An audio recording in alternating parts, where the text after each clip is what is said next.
In this short tutorial, we're going to take a quick look at using the crop tool in Adobe Photoshop. So we have a series of images open in Bridge that we have edited in Camera Raw and are now going to bring them into Photoshop and do some cropping on them. So we're going to start with this image. We got it open now in Photoshop. We're going to select the crop tool. The crop tool is right here. If we tap C on the keyboard, it activates the crop tool. And we have little corners where we can drag those in to recompose. We can draw, so we can use those to recompose. Up here on the top, we have our ratios. So we want to leave the photo at the original ratio at this point. So whatever the ratio of height to width is will be maintained as we crop the image in Photoshop. So we want to get a little closer to those two. So we will drag that, give it a little different composition using the rule of thirds. And if you notice that the crop box, we have these 9 squares showing the rule of thirds. Generally, the rule of thirds says we want 1/3 ground, 2/3 sky, or 2/3 ground, 1/3 sky. So we also like to put one of the centers of interest at one of the intersections of the rule of thirds. So we'll put this one wind generator here over there. Now, once we're done with the crop, we click on the check mark. That takes care of the crop. The image is now cropped and ready to save. So the next step in the process is to go to File, Save As. And when we get this dialog box, we want to save it always as a JPEG if this is our final edit, the last thing we're doing. And it's always going to default back to taking us into the folder where the images came from. So in this case, what we're going to do is we're going to tell it we want to put the finished cropped images into our edits folder. You can create a new folder if you want to do additional work or have another folder where you keep them.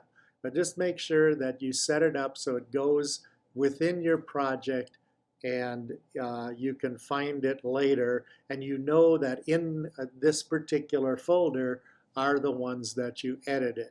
We're going to click Save, Quality 8 to 10. We're going to then click OK.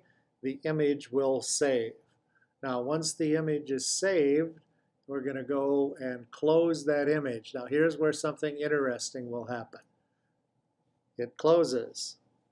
We can now go back and select another image, open it in Photoshop, use the crop tool. So we want to crop this one. Let's just say there, and we want to try and get that sun in there. So we'll just, and in this case, what I'm doing is I'm trying to get the sun, since it's a major element, it's the brightest part, I want to get that, in this case, on that axis. So that's one version of the crop. If I wanted to get rid of the sun and just go with the 3 wind generators, then I could go like this and have another version. So depending on your taste, there are different ways in which you can crop. So we're going to just cancel that crop for now and just look at a couple other things within Photoshop. Up here, there's a straighten tool.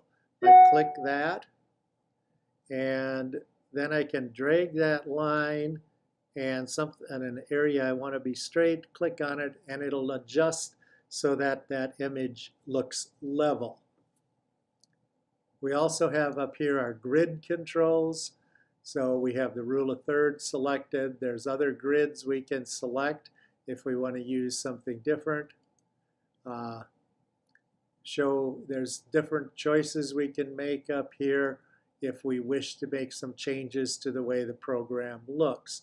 Delete cropped pixels. What this does is it deletes the areas outside of the crop area. So these areas in gray, when we save it, it will be deleted. So normally I don't leave that checked because I'm not saving over the original image. I'm saving a new version.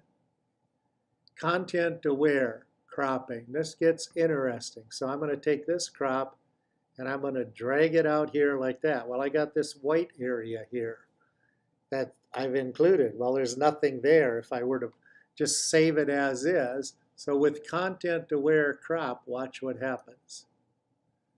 Content aware figures out what it thinks needs to be in these areas that were white and fills them in using an algorithm. So that can be handy if you need to extend the sky a little bit or something like that. It works pretty well on landscapes, but some types of subjects just will not work well with content aware, and you'll get all kinds of funny stuff showing up. So just be aware that on certain subjects it works well, and on some subjects it just doesn't work at all.